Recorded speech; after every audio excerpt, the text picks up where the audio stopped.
자, 이제 오늘 이렇게 본문을 읽으면서 특별히 특세를 하니까 남다르죠. 왜냐하면 우리들이 계속해서 들었던 말씀이 이 3장 안에 다 포함되어 있잖아요. 그래서 사실은 어떤 사람은 복음이 뭐냐 그랬을 때 복음을 창세기 3장이라고 말하는 분도 있다 그래요. 왜 그럴까요? 이 창세기 3장이 왜 복음일까요? 3장 15절이 있으니까 이걸 원시복음이라 하는데 이것 때문일까요? 이제 그렇게 설명하더라고요. 사람이 배가 아파 죽겠어요. 배가 너무 아픈데 어디 가도 원인을 몰라. 왜 아픈지 원인이 안 나타나. 그럼 어떻게? 원인을 모르면 치료할 수 없잖아요. 그러니까 그 사람에게는 원인을 아는 것이 복된 소식이죠. 그러니까 그러고 보니까 그럴싸하더라고요. 사실은 우리가 계속해서 세계관에 대하여 또 나레이터에 대해서 그 다음에 세계관에 대해서 이렇게 봤지만 그 모든 것들의 근본 핵심은 이 원인을 모르는 데 있잖아요. 원인을 우리는 알고 다른 사람들 모르니까 엉뚱한 처방을 내리는 거죠. 그래서 이제 한번 잠깐 또 우리 복습을 좀 한번 할 텐데요. 좀 어려워요. 워낙 어려운데 그래도 한번 이제 복습을 한번 해볼 거예요. 스토리 또 뭐예요? 내러티브라는 말을 하죠. 그리고 세계관이라는 말을 하고 있어요. 사실은 이제 이 스토리는 우리가 어떠한 영화를 보고 소설을 볼 때도 처음과 중간과 끝을 다 봐야 의미가 파악되는 것처럼 이 스토리의 핵심에서 우리 기독교적은 창조가 있고 두 번째 뭐예요? 타락이 있고 세 번째 구원이 있다. 이 시작은 이렇게 됐는데 중간에 죄 때문에 문제가 생겼고 예수 그리스도로 말미암아 구원 회복시켰다. 이게 전체 시간, 이건 사실은 뭐예요? 사실이에요. 우리가 믿든 안 믿든 이루어진 사실인데 이 사실을 내러티브는 어떻게 해요? 글로 적은 거예요. 적었는데 글로 적었는데 그냥 적은 것이 아니라 뭐예요? 해석이 가미된 거죠. 좀 이해가 되나요? 이게 이 근본적인 역사적인 사실, 기본 사실이 스토리라면 이 스토리를 내가 해석해서 풀어가는 것이 내러티브예요. 예를 들면 예수님이 우리를 위해 죽으셨는데 우리는 그것을 뭐예요? 나를 위한 죽음으로 죄에 대한 구원으로 해석하지만 유대인들, 예수를 안 믿는 사람들 어떻게 해요? 시골뜨기 청년이 까불다가 죽었다 이렇게 쓸 수도 있는 거잖아요. 똑같은 사건을 두고 역사를 두고 어떤 사람은 그것을 우리를 위한 구원의 사건이다. 어떤 사람은 그냥 어떤 젊은이가 객기 부르다 죽었다. 그래서 이 내러티브는 해석이 가미되는 거예요. 그러니까 우리는 끊임없이 사실은요 매 순간마다 사람들을 보면서 저 사람은 저래서 저런 말을 한다. 끊임없이 우리는 이 내러티브를 하고 있는 거예요. 그래서 내 나름대로 사실은 느낌과 감정 다르다는 거 알죠? 듣기 쉬운 얘기로 누가 날 딱 때렸어요. 그 아파요. 아픈 것은 느낌이에요. 그런데 여기 있을 때 어떻게 해요? 에이 왜 장난쳐? 장난으로 해석할 수 있고 어떻게 해요? 화가 나갖고 날 때리고 있어요. 이렇게 반응할 수 있는 거죠. 그러니까 사실 이것에 대해서 내가 내 감정을 가지고 표현하는 것 자체가 내러티브라는 거예요. 그리고 이제 이런 것들을 전체적으로 보는 것이 보여 안경과 같은 세계관이죠. 그러니까 이 내러티브는 결국 따지고 보면 이 스토리에 대한 내 안경이 보는 것을 풀어 쓰는 거니까 이 세 가지가 비슷비슷하지만 약간 차이가 있는 거죠. 그래서 우리는 끊임없이 내 삶 현장에서 이걸 하고 있는 거예요. 여러분 오늘도 여러분이 직장에서 사업장에서 가정에서 부부끼리 그러니까 남편은 그런 의도로 말하지 않았지만 아내가 해석을 하는 거죠. 그 남편은 툭 던졌는데 아내가 막 기분 나빠서 화를 내고 부모는 그냥 툭 던졌는데 자녀들이 막 화를 내. 그거 뭐예요? 내러티브를 하는 거예요. 매 순간. 그리고 똑같은 일을 하는데 어떤 사람은 막 오늘도 그냥 죽지 못해서 억지로 산다. 그런 사람이 있는가 하면 오늘도 하나님께서 맡기신 일을 내가 최선을 다해 감당했다. 할렐루야. 나는 하나님 동역자로서 잘 살았다. 이제 그런 것들이 끊임없이 내 삶 속에 내러티브로 되는 거죠. 그러면 성경은요? 성경은 스토리일까요? 내러티브일까요? 엄밀히 말하면 성경은 내러티브라고 보는 거죠. 왜? 그 창조와 타락과 이 구원 사건은 역사적인 사건이에요. 그거를 성경 저자가 어떻게 해요?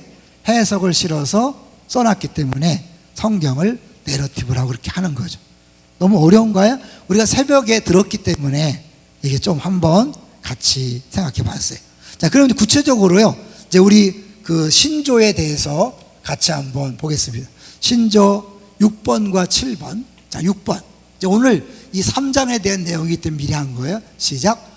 우리의 시조가 선악간 택할 자유능이 있었는데 시험을 받아 하나님께 범죄한지라.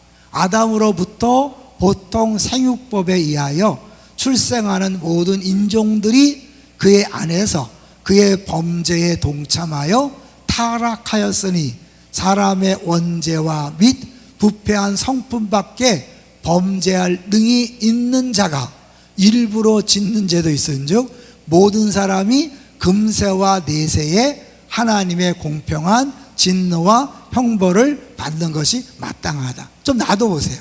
놔둬보시고요, 한번 간단하게 정리를 한번 해볼 텐데요. 먼저 우리의 시조는 누굴 말하는 거죠?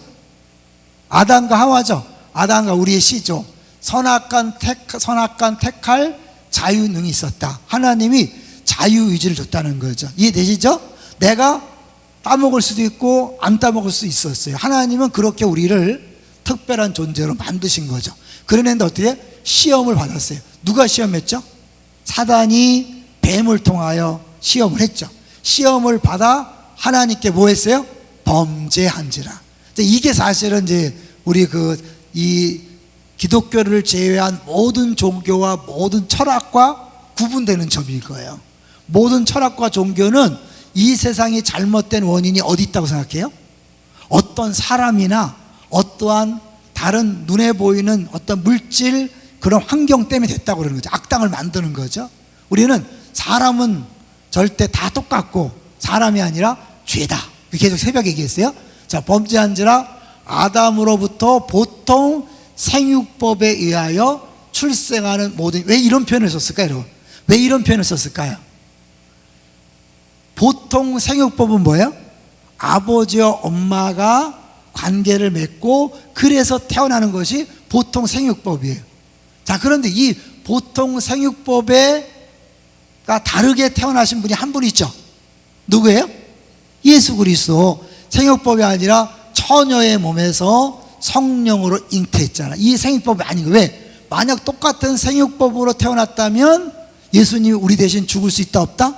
없는 거죠. 자, 계속해서 생육법에 의하여 출생하는 모든 인종들이 그의 안에서 그의 범죄에 동참하여 타락하였으니. 아담과 하와가 선악과를 따먹었는데 이제 보통 정상적인 가정에서 태어난 모든 사람은 그 아담과 더불어 함께 죄인이 된 거죠. 그래서 그것을 원죄라고 그래요. 사람의 원죄.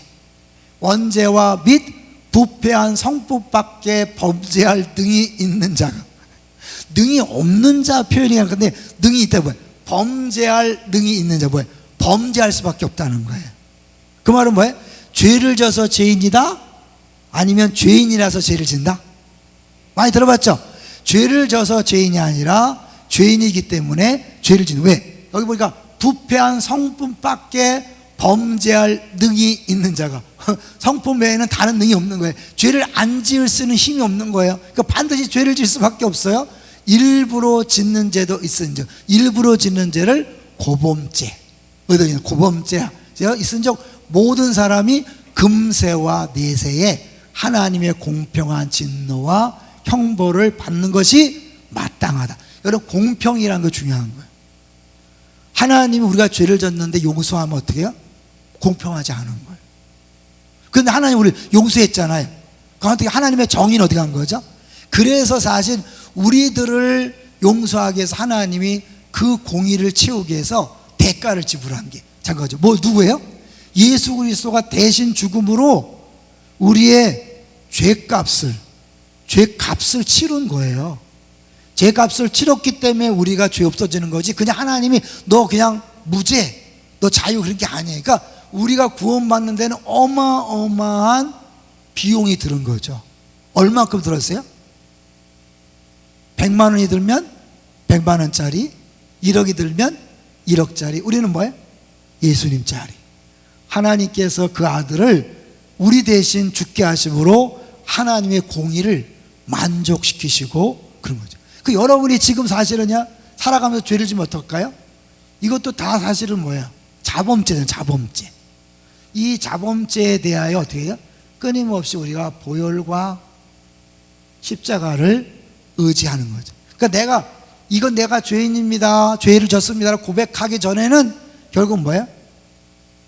해결이 안 되는 거죠. 그러니까 많은 사람들이 왜 예수를 믿으면서 행복하지 않고 자유하지 않냐면, 죄를 짓고도 너무 뻔뻔해. 우리가 뻔뻔하라는 얘기 많이 들었죠? 너 너무 죄인처럼 하지 마라. 예수님 때문에 너는 사죄받았다. 근데 그렇게 사죄의 기쁨을 누리려면 내가 죄인임을 끊임없이 고백하는 회개가 필요한 거죠. 근데 그 죄의 뿌리는 뭐라 그랬어요? 우리가 이제 계속 살펴봤지만 우상 숭배가 최고 크다 그랬죠. 왜냐하면 1계명이 뭐예요?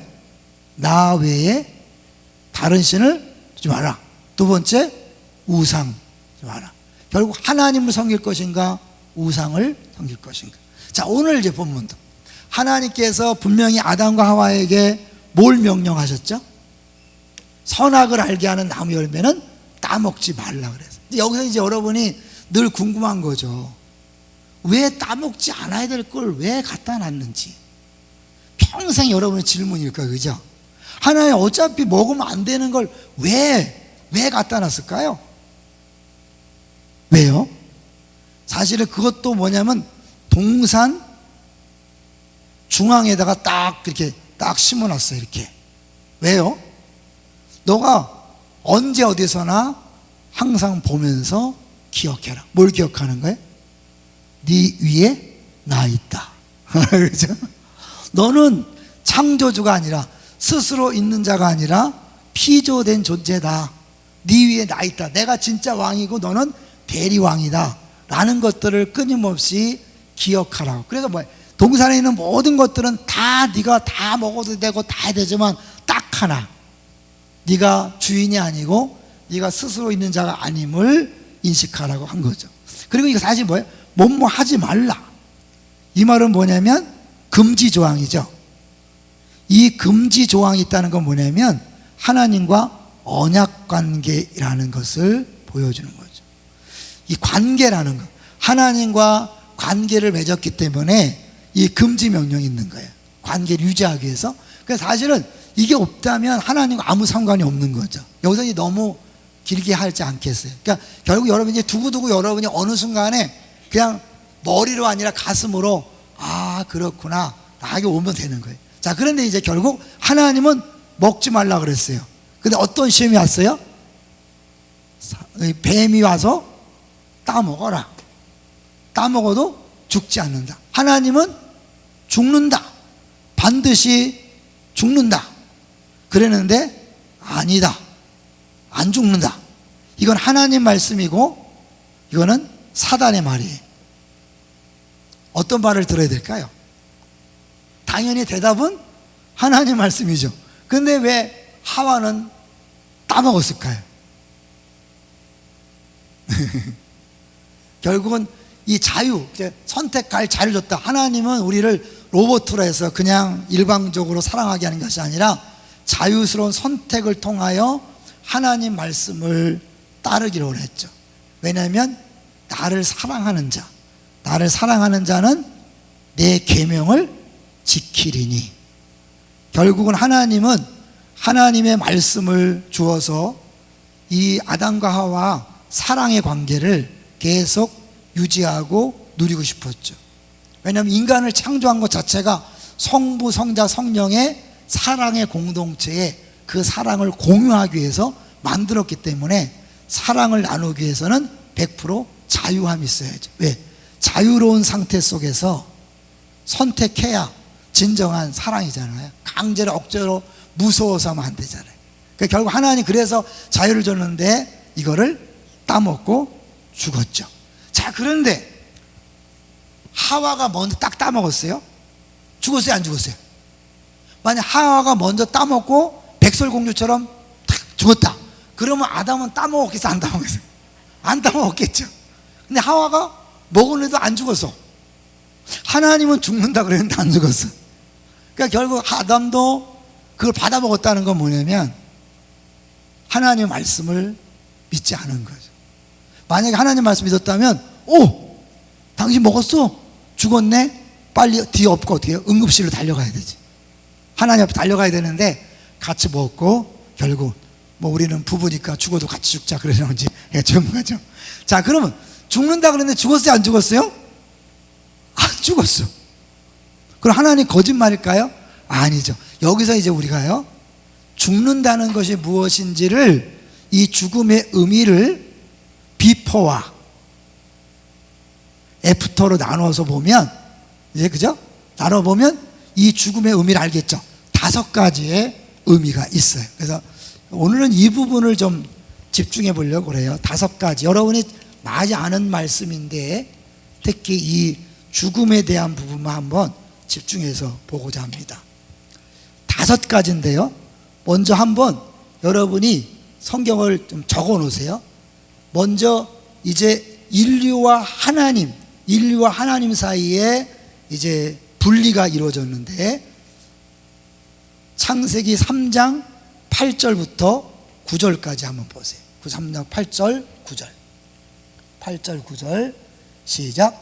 그들이 그날 바람이 불 때 동산에 거니시는 여호와 하나님의 소리를 듣고 아담과 그의 아내가 여호와 하나님의 낯을 피하여 동산 나무 사이에 숨은지라. 왜 숨은 거예요? 죄를 졌기 때문에, 두려움이 찾아왔기 때문에 하나님과의 관계가 끊어졌다는 거죠. 9절도 볼까요? 시작. 여호와 하나님이 아담을 부르시며 그에게 이르시되 내가 어디 있느냐. 결국은 끊어진 거죠. 이 죄의 첫 번째 사망의 그 결과는 뭐냐면 하나님과 인간 사이가 사랑의 관계가 아니라 끊어졌다는 것을 보여주죠. 자, 두 번째는 인류와 자기 자신과의 끊어짐이에요. 자, 7절 볼까요? 3장 7절 3장 7절 시작. 이에 그들의 눈이 밝아져 자기들이 벗은 줄 알고 무화과 나무 잎을 엮고 치마로 삼았더라. 그전에 어땠어요? 벌거벗었으나 부끄러워하지 않았는데 죄의 결과가 뭐예요? 자기 자신을 부끄러워한다는 거예요. 우리가 말하는 쉽게 열등감. 이 열등감이 어디에서 온 거예요? 죄에서 온 거예요. 그러니까 우리는 막 열등감을 일반 상담이나 일반 취해서 어떻게 해요? 스스로 자기 마인드 컨트롤하고 막 긍정적인 사고방식을 갖고 그래서 해결하라고 그러지만 해결될까 안 될까요? 안 되는 거죠. 왜? 원인이 죄니까. 이 죄의 문제가 해결되기 전에는 그 부끄러움이, 열등감이 해결되지 않아요. 여러분은 어떻습니까? 해결됐습니까? 여전히 우리가 안에서 남들이 어떻게 평가할까에 대한 두려움이 있다면, 지금 아까 처음에 얘기했다 하나님 끊어지면 하나님에 대한 두려움이라면 이 부끄러움 뭐예요? 이웃에 대한 부끄러움, 두려움이죠. 그래서 남들이 내 모습과 내 행동에 대해 어떻게 평가할까 해서 쉬운 얘기를 누구예요? 시작도 안 해본다든지 좀 하다가 그만둔다든지 그런 사람이 있어요. 꼭 일을 맡겨놓으면 끝까지 완수를 안 하고 중간에 그만둬. 왠지 아세요? 계속 갔다가는 자기의 실력이 세상 말로 뽀록 날까봐 두려워서 미리 딱 적당선에서 내가 그만두는 겁니다. 내가 어쩔 수 없이 못해서가 아니라 내가 쿨하게 그만두는 겁니다. 이렇게 그만둬. 그 안에 뿌리는 뭐냐면 부끄러움입니다. 핑계를 많이 대지만 실제는 뭐냐면 내 안에 해결되지 않은 부끄러움이에요. 그거는 내가 막 노력하는 게 아니에요. 결국 하나님 앞에서의 죄의 문제가 해결되고 하나님이 나를 사랑한다, 기뻐한다는 그것이 확실히 내 마음에, 가슴에 와닿을 때, 머리가 아니라 가슴으로 와닿을 때 되는 거죠. 그러면 인간관계가 자유로워진 거죠. 여러분 근데 잘 보세요. 이 벗었다는 것을 하나님이 어떻게 물었냐면, 야, 너 누가 너한테 벗었다고 말했어? 11절 보세요. 11절 3장 11절 시작. 이르시되 누가 너의 벗었음을 내게 알렸느냐? 내가 내게 먹지 말라 명한 그 나무 열매를 내가 먹었느냐? 누구 다른 사람이 그 날 보지 않아요. 그렇게 누가 벗었음을, 너 벗었네, 아유 창피해, 이런 게 아니에요. 남들은 전혀 그러지 않는데 내가 괜히 주눅이 들고 괜히 부끄러워하는 거. 그렇죠? 남들은 아무 소리 없어요. 혼자서만 막 이렇게 신경도 안 쓰는데, 딴 사람 신경 쓰기 얼마나 많은데 여러분은 신경 쓰고 있어요. 괜히 여러분이 그냥 스타일식이 있는 건지 이런 거지. 아니에요. 누가 벗었는지 알려줬냐? 아무도 안 알려줬어요. 그냥 자기가 느끼는 거야. 아시겠죠? 여러분, 인간관계 불편하십니까? 어렵습니까? 100% 죄의 문제를 해결받으시기를 주의로 축원합니다. 예수님이 십자가에 죽으신 건 객관적인 죽으심이에요. 그것이 매 순간마다 나를 위한 죽으심으로 와닿을 때, 와, 나 같은 것을 위해서 하나님의 아들이 이 땅에 오셨어? 나 같은 것을 위해서 죽으셨어? 그 의미가 더 분명하게, 더 확실하게 느껴지는 것만큼 뭐예요? 그 크신 한, 이렇게 되는 거예요. 길이와 넓이와 높이와 깊이, 그냥 예수님 나를 위해 죽으셨어, 네, 머리로 하는 게 아니라 이 가슴으로 내려와서, 야, 정말 그렇고, 어느 날 눈물이 나고 감격이 되고, 어떻게 나 같은 걸 위해서 나 같은 죄인 살리신, 그것이 더 절절히 느껴지는 것만큼 자기 자신에 대하여 회복이 되고 치유가 되고, 내가 소중한 것만큼 다른 사람도 소중하니까 쓸데없이 시기, 질투, 경쟁하지 않는 거예요. 여러분, 이제 요 결과로 나타난 게 뭐예요? 하나님을 무서워했지만 동시에 뭐냐면 가인이 아벨을 죽였어요. 왜 죽였죠? 한마디로 질투 때문에 죽인 거예요. 하나님이 가인의 재산을 안 받고 동생 아벨의 재산을 받은 것에 대하여 질투 때문에 죽이는 거죠. 결국 내가 하나님 앞에 인정받지 못하고 용납되지 않는다는 그 부족함을 느끼는 것이 다른 사람을 끌어내리고 죽이는 거죠. 그래서 저희가 첫 번째 계명, 나 외에 다른, 이 하나님으로 인하여 만족하면 그 다음에 2계명부터 10계명까지는 오는데, 10번째 계명 뭐라 그랬어요? 여러분 잘 기억하세요. 뭐예요? 내 이웃의 것을 탐내지 마라. 다른 사람이 하나님 앞에 인정받고 칭찬받고 용납받는 것에 대하여 부러워하거나 시기하지 않는 거죠. 그러니까 결국 그 사람의 문제가 아니에요. 하나님이 나를 어떻게 바라보시는가를 빨리 깨닫는 것이 중요한 거죠. 자, 이제 그 다음에요, 세 번째는 무슨 거냐면 인류와 피조개예요. 인류와 많은 피조물과의 관계가 깨어진 거죠. 자, 3장 15절을 볼까요? 3장 15절 시작. 내가 너로 여자와 원수가 되게 하고 내 후손도 여자의 후손과 원수가 되게 하리니 여자의 후손은 내 머리를 상하게 할 것이요 너는 그의 발꿈치를 상하게 할 것이다. 뱀에 대하여 얘기한 거죠. 뱀과 여자의 후손과의 그런 원수 관계 된 거죠. 이 동물과, 그러니까 한마디로 뱀은 사단의 상징이지만 일단 동물과, 그리고 또 뭐예요? 땅이 관역을 하는 거죠. 17절 19절까지 우리가 일과 영성에서 가장 중요한 부분 중에 하나인데요. 자, 17절 시작. 아담에게 이르시되 내가 네 아내의 말을 듣고 내가 내게 먹지 말란 나무를 열매를 먹었은즉 땅은 너로 말미암아 저주를 받고 너는 내 평생에 수고하여 그 소산을 먹으리라. 18절 땅이 내게 가시덤불과 엉겅퀴를 낼 것이라 내가 먹을 것은 밭의 채소인즉. 19절 내가 흙으로 돌아갈 때까지 얼굴에 땀을 흘려야 먹을 것을 먹으리니 내가 그것에서 취함을 입었음이라. 너는 흙이니 흙으로 돌아갈 것이니라 하시니라. 원래 만물을 다스리고 경작하라고 주셨고요, 흙과 아담의 관계는 뭐예요? 흙으로 아담을 만들었기 때문에 아담이 흙에서 나왔어요. 그런데 흙이 아담에게 대하여 오히려 반기를 들어서 엉겅퀴와 가시덤불을 내는 거예요. 요건 좀 이따 볼 텐데요, 여자가 남자에게서 나왔는데 남자가 여자를 억압하고 누르는 것과 연관이 있는 것을 좀 이따 보겠어요. 그러니까 결국 이건 뭐냐면 우리의 인생의 모든 수고의 문제, 땀 흘림의 문제, 고통의 문제, 온전한 열매가 나타나지 않는 문제, 우리 일과 영에서 계속 배웠죠. 아무리 수고해도 열매가 나타나지 않는 그 이유는 바로 여기 있다는 걸 이야기하는 거죠. 자, 네 번째를 볼까요? 네 번째는 이제 사회로서의 인류, 남자와 여자 사이에 갈라진 걸 볼 거예요. 자, 3장 11절부터 16절까지 볼까요? 천천히, 아직 다 읽을 필요 없겠죠. 이제 천천히 한번 그래도 읽어야겠다. 12절부터 시작. 이르시되 누가 너의 버섯음을 내게 알렸느냐?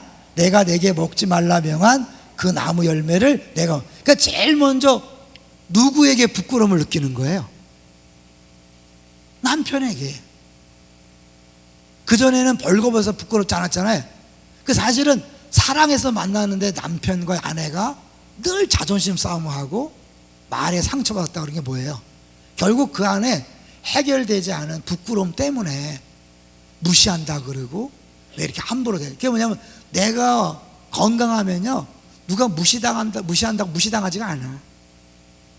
상대방이 성질이 더러워서 저런 말을 하는 거지. 아직 인격이 덜 돼서 저렇게 말을 본때 없이 하는 거지. 성숙하길 기다려야지. 이렇게 되는 거죠. 나를 이렇게 무시하고 똥을 뒤집어 씌고 막 이렇게. 그런 건 뭐냐면 내가 아직도 근데 그걸 누구와 가장 가까운 한 몸인 남편과 아내한테 그렇게 반응한다는 자체가 남편의 문제, 아내의 문제도 있지만 기본적으로 뭐예요? 내가 건강하지 못하기 때문에 그냥 남편의 말에 아내의 말에 뭐야? 쉽게 상처받고 시험 드는 거예요. 동의하시나요? 여러분이 당당하면 부끄러울 게 없죠. 뭐라 그러면 그래 난 그래 원래 그래. 그러니까 당신이 필요하지. 고마워 이렇게 하는 거예요. 자, 12절 시작. 아담이 이르되 하나님이 주셔서 나와 함께 있게 하신 여자 그가 그 나무 열매를 내게 주므로 내가 먹었나이다. 뭐예요? 아담이 때문에 아담이 이제 뭐예요? 하나님 여자를 피게 되는 거죠. 이게 100% 이렇게 갈라지면 어떻게 책임 전가를 하는 거잖아요. 13절 시작. 여호와 하나님이 여자에게 이르시되 내가 어찌하여 이렇게 하였느냐? 여자가 이르되 뱀이 나를 깨므로 내가 먹었나이다. 역시 뭐예요? 이것도 핑계를 대는 거죠. 핑계를 대는 거. 자, 이제 16절로 가볼게요. 아주 중요한 거. 16절 시작. 또 여자에게 이르시되 내가 내게 임신하는 고통을 크게 더하리니 내가 수고하고 자식을 낳을 것이며 너는 남편을 원하고 남편은 너를 다스릴 것이니라. 이 얘기 가끔 했죠. 여러분 자식을 고통스럽게 난다는 거 그거 이제 우리 많이 알고 있지만 남편을 원하고 남편은 너를 다스린다. 무슨 뜻이라고 그랬어요?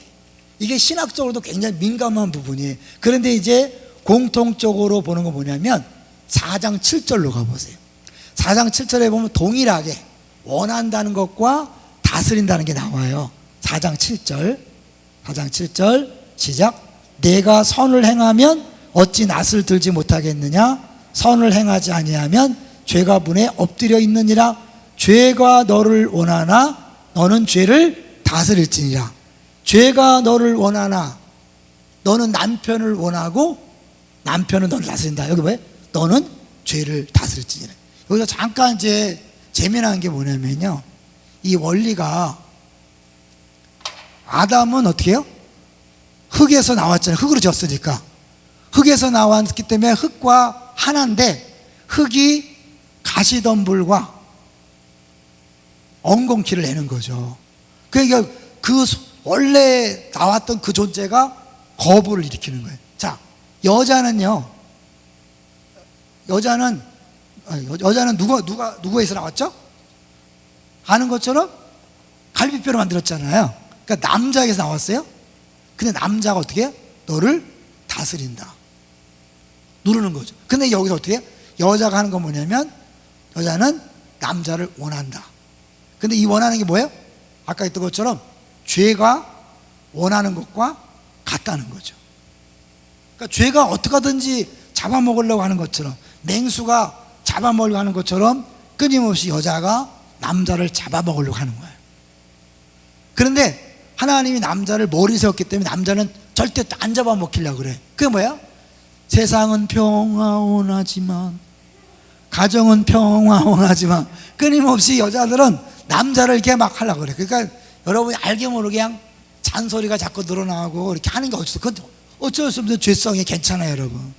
그럴 때마다 그냥 막 낙심하지 말고, 아, 이게 아담과 하와가 죄를 지은 결과구나. 아, 그 인간들 왜 저를 져갖고 나를 이렇게 만나나. 그 괜히 막 남편이 당신이 잘하면 내가 잔소리 안 하자 그러지 말고요.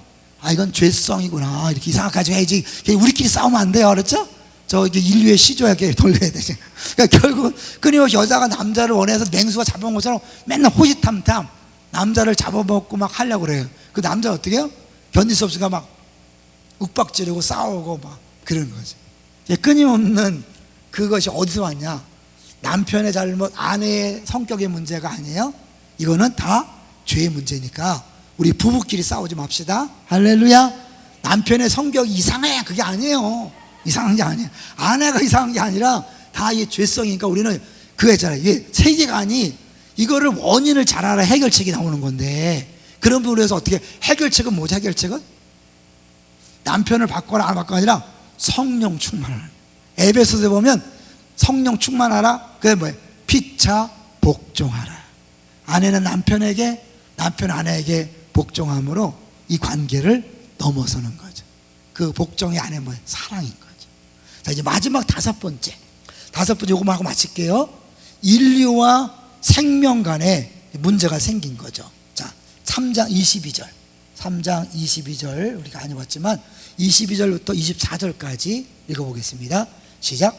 여호와 하나님이 이르시되 보라, 이 사람이 선악을 아는 일에 우리 중 하나같이 되었으니 그가 그의 손을 들어 생명나무 열매도 따먹고 영생할까 하노라 하시고, 23절 여호와 하나님이 에덴 동산에서 그를 내보내어 그의 근원이 된 땅을 갈게 하시니라. 24절 이같이 하나님이 그 사람을 쫓아내시고 에덴 동산 동쪽에 그룹들과 두루 도는 불칼을 두어 생명나무의 길을 지키게 하시니라. 쫓겨난 거. 에덴 동산에서 쫓겨난 겁니다. 어떻게 우리가 회복됐죠? 쫓겨난 신라고 어떻게 회복됐죠? 이 에덴 동산 돌아가기 위해서는 이 불칼을 지나가야 되는데, 같이 지나가려면 다 죽잖아요. 그래서 예수님이 친히 불칼을 지나가면서 죽으셨어요. 근데 예수님만 죽은 게 아니라 그 불칼을 파괴시켰어요. 그래서 예수님이 그 불칼로 들어가서 자기도 죽고 불칼도 부셔뜨림으로, 파괴함으로 말미암아 우리 다시 누구나 다 생명나무에, 에덴 동산의 생명나무를 다시 얻게 된 줄로 믿습니다. 이제 그게 구원이라는 거죠. 주님이 우리 대신에 모든 문제, 가장 심각한 죄의 문제를 해결해 주셨습니다. 할렐루야. 그러니까 우리는 끊임없이 이 원죄 부분 때문에 지옥 갈 수밖에 없는데 예수님 때문에 구원받았어요. 근데 사실 우리가 그 원죄뿐 아니라 뭐가 있다고 해요? 자범죄. 아까 얘기했던 부부끼리 끊임없이 갈등하고 싸우는 그런 것들, 우리가 살아가면서 나타나는 모든 인간관계 그 모든 것들을, 사실 그것들을 난 이 사람 때문이야, 이것 때문이야, 환경 때문이 아니라 근본적으로 그것도 다 결국 죄의 문제니까 예수님이 끊임없이 보혈과 십자가 앞에 내 자신의 우상을 내려놓고 회개하고, 내가 또 하나님 외에 다른 것들을 답으로 알고 붙잡았던 것을 회개할 때 내 안에 평안이 있고 자유가 있을 때, 이제 뭐야? 남편과 아내가 자존심 싸우고 세력 싸움하는 게 아니라 피차 복종하는 관계, 부모와 자녀와 성도 간에 시기 질투 경쟁하는 것이 아니라 피차 복종하는 관계. 당신이 먼저입니다. 무엇이든 말씀하세요.